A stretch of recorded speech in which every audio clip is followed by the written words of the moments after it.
Story 1. I am a retired firefighter and medic, so I have heard a lot. A whole lot. But the one I remember the most was my grandfather. I was the only one with him in the hospital. He was in and out of consciousness and not very lucid. Then, he opened his eyes, looked at me and said, "We had a hell of a time, didn't we, son?" And then he died. My grandfather raised me, and he was like a father, grandfather, and best friend rolled into one for me. And yes, in the 30 years I knew him, we did have one hell of a good time. Story 2. My brother, sister, and father were all gathered around my mother at the end, and she opened her eyes and asked for a hug. Her last words were, "Give me a hug." We all hugged her. She closed her eyes, and that was it. Curse cancer. Story 3. My father died in my arms with my mom standing next to us. He was going through in-home physical therapy when his heart gave out. My mom put her hand on his face and asked him, "Do you know who I am?" He whispered, "Juliet." They were married for 56 years, and his last word was her name. Story 4. I love you, man. Goodbye, said to me by a close friend that leukemia took in the 1980s. I had the privilege to hold his hand as he passed. It affected 15-year-old me for a while. Story 5. Am I going to heaven? Asked the 7-year-old boy. Guess I messed up that one. Huh? Said the teenage kid who had just wrapped his car around a power pole. For emergency rescue, you're not doing a lot of rescue right now, remarked the 33-year-old mother of two. All were in the car that was hit by a fatigued truck driver. No one survived, although the truck driver lasted 6 months before taking his own life. Don't let me die. I don't want to die, pleaded the 46-year-old father of one. He lost control of his car, sliding off the road into a fallen tree before becoming impaled on it.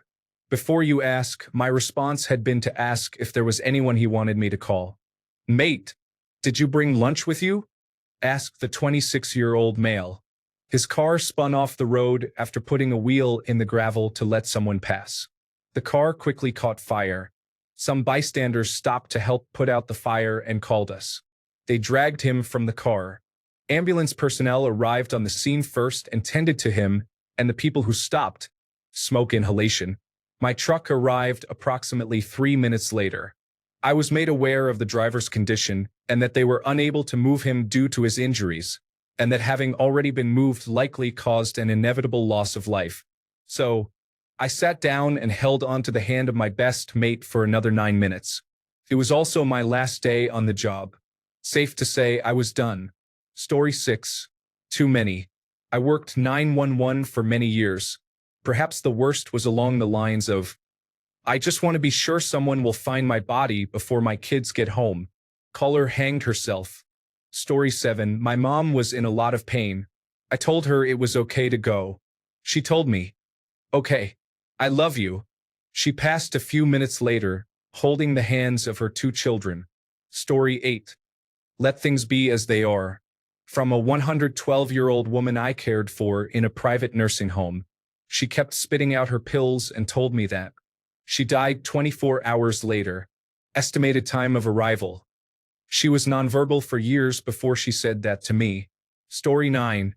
It was a complete stranger online.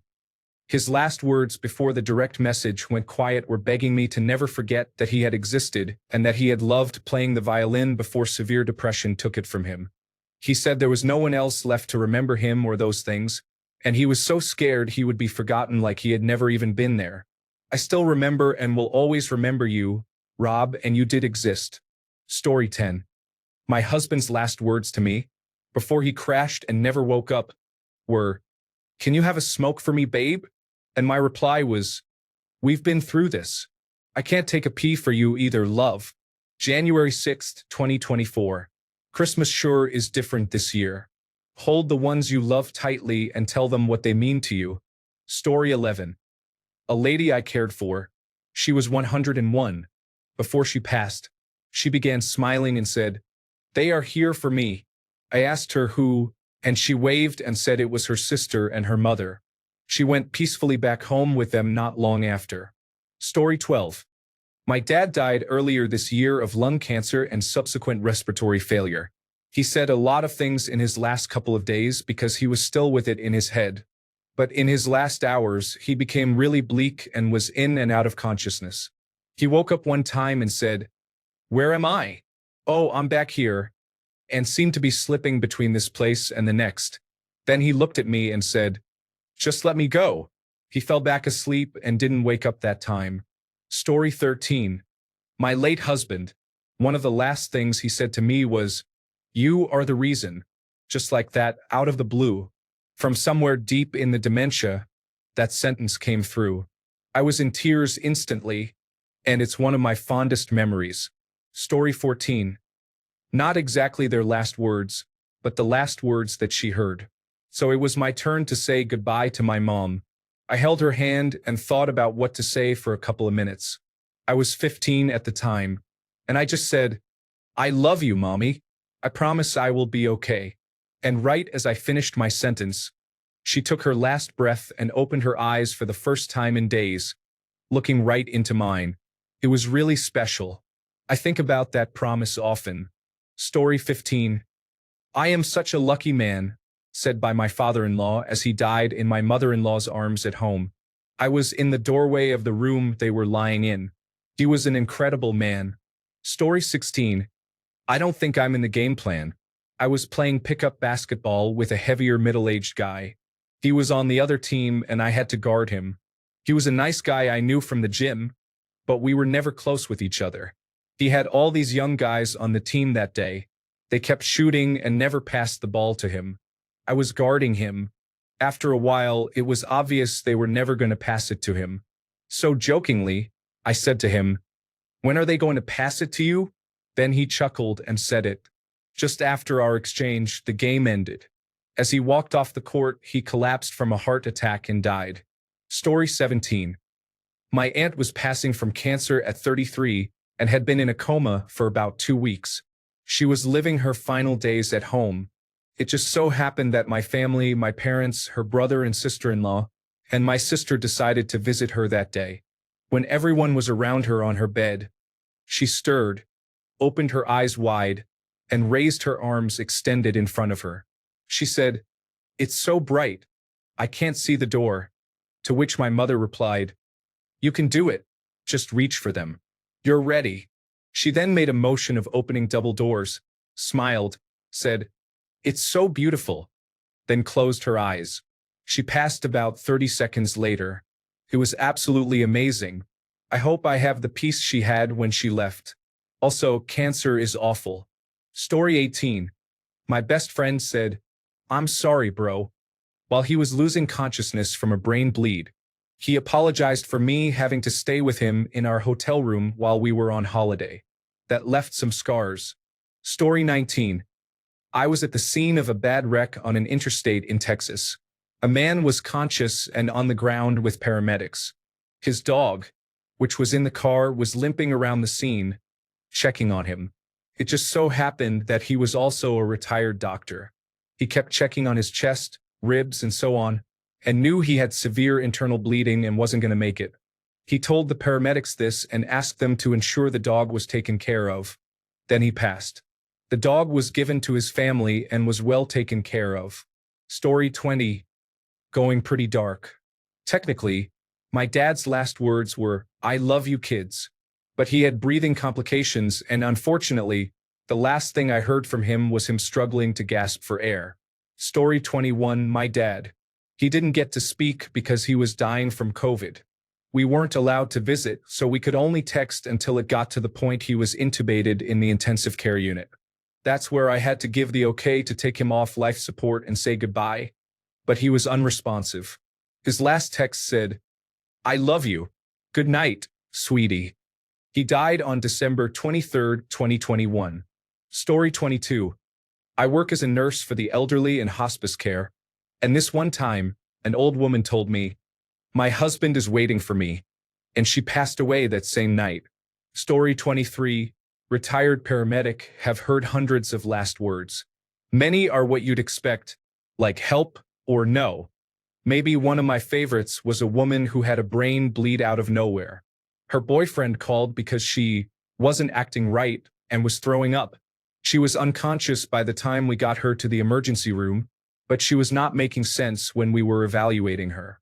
That's just my boyfriend, he poisoned me again. And here, take this, they'll rob me in the hospital. As she took like $2,000 out of her bra and tried to hand it to me. One that wasn't a person's last words, but very well could have been, was, I don't want to die thinking about major pain, after I made a bad joke to a pretty critical trauma patient. They were laughing as they said it, though, so I'll count it as a win. Story 24. Watched my father die of cancer when I was 16. When he was healthy, after he would fart, he'd say, "There's a kiss for ya." It always made me and my younger brother laugh. On his deathbed, he was unconscious, but he let out a big, long fart. The "there's a kiss for ya" was implied. Story 25. I do not want to die.